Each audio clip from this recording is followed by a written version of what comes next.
Yeah, here's where I broke my tailbone. You know, it's almost as slippery in dry conditions as icy. This pebbly, gravelly stuff is tough. But these speed goats are pretty good shoes so far.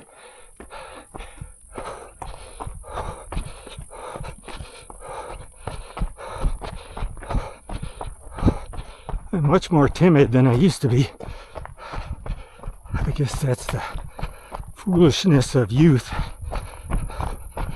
Bombing down the downhills.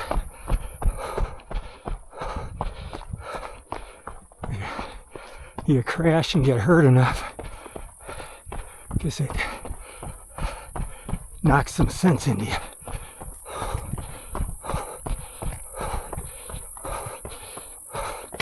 But you can make up a lot of time going fast downhill, and you can lose a lot of time being pokey downhill.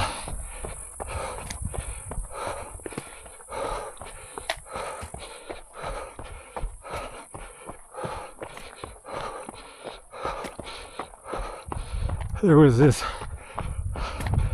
little gal, I won't give her full name because she's still alive, but she was fit and fast, but she was so cautious on the downhill that really cost her. So her overall times on this course didn't match her potential.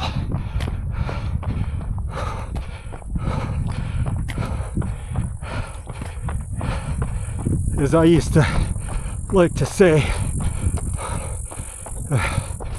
there's limiting factor on the uphill is your fitness, and the limiting factor on the downhill is your fearlessness or foolishness.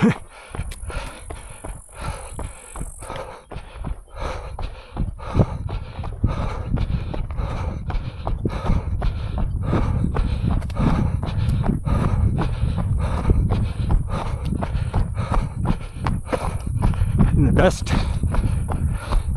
times are those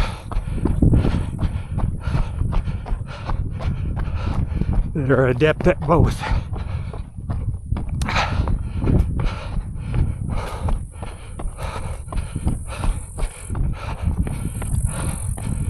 Little Nikki Kimball,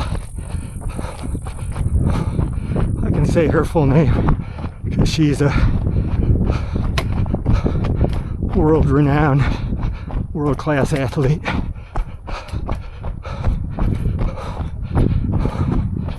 And she used to be called Nimble Kimball because her strength was the downhill. Because she could just dance down these steep, rocky downhill sections. It's really quite impressive to watch her.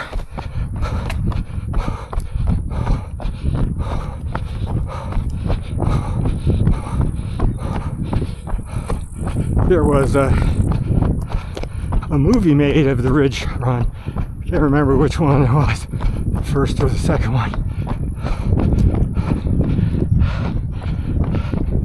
where it has Nikki. They had her all camered up, and she was complaining that she was having a tough go of it and not running like she used to be able to. But then, towards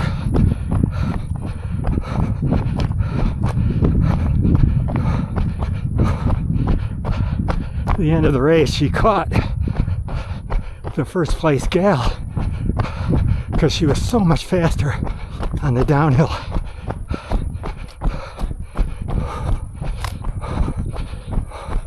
And she won that year. And that gal that had led was a All-American young gal who had just finished college at MSU, Montana State University, track and field, cross country. I'm not going to give her name. And myself and I'll call him AG. I won't give his name either. We coached that gal on this course.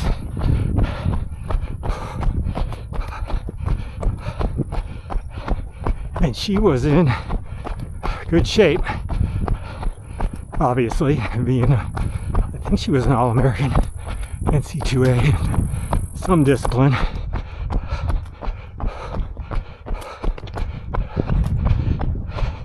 But it took her a while to dial in the downhills.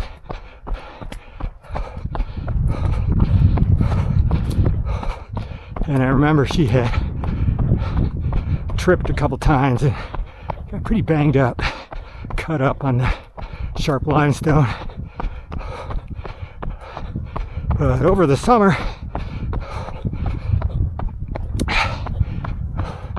with coaching and encouragement, she really improved to the point where she got second overall for the females, the women,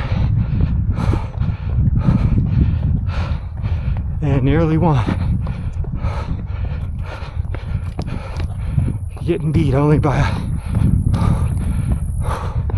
world-class ultra runner, little Nikki Kimball.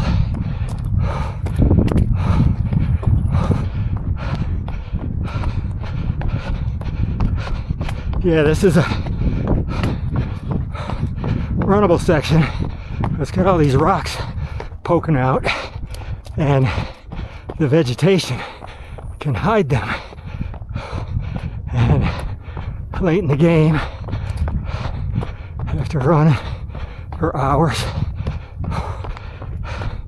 you're fatigued. It's easy to trip, catch a toe on one of these rocks poking out. So you kind of have to high step.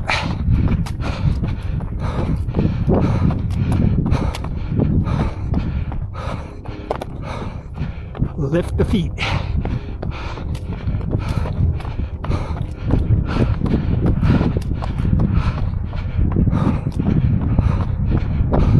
Trail used to go there, but it's deadfall. People routed around. Now it's all over here. So here you get the high road or the low road. These places where there's alternate routes are fewer and far between as the course matures and the Forest Service prefers the erosion and wear to be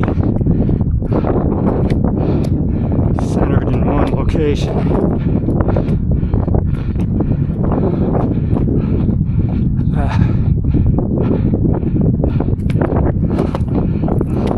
The high road is right along the crest. It's rocky. The low road dips and climbs back up, but it's not as rocky.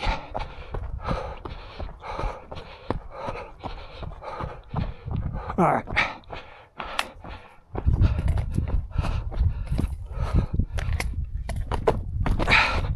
Yeah, this section is steep and slippery.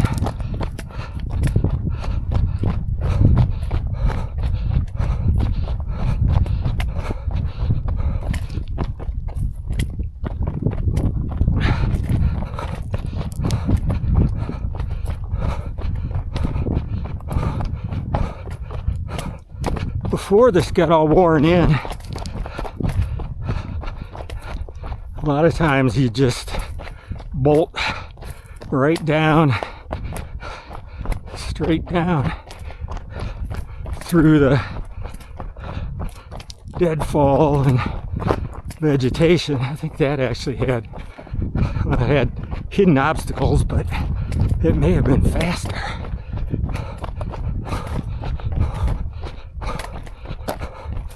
It's actually pretty glued together today.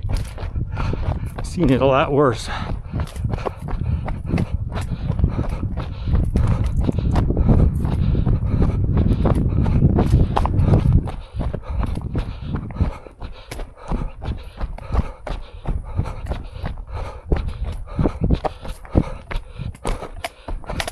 You can kind of use these rocks sticking out as braking bumps, little platforms to step on that offer solid traction and an angle that's more level at the top of the rock.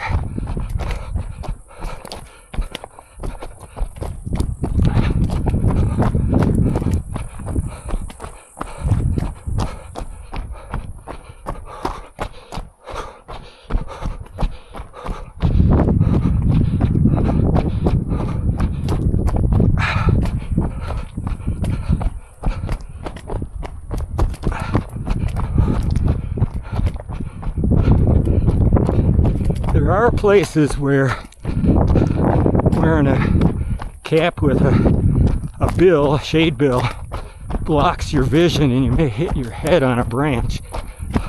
Maybe that's why someone broke off my pull-up branch. They clonked their head on it.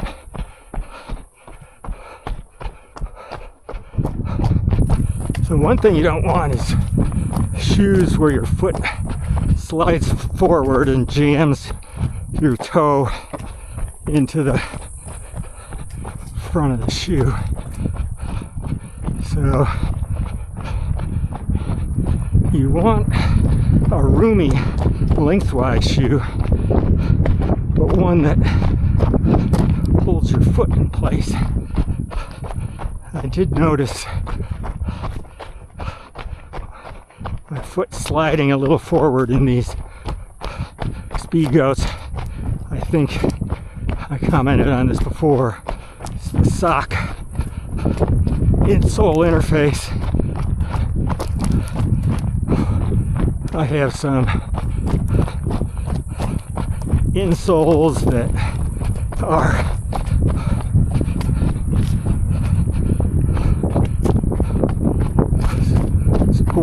supportive. They have this flexible arch in them, but I don't like the slippery surface. My foot tends to slide. So maybe I'll try. Right now I have smart wool socks on. Usually they're a pretty grippy sock, but it's not grippy enough on this insole. So I'm gonna try something else next time. Gotta get the equipment dialed in. Makes such a huge difference. Bruise your toe, lose a toenail. It's just,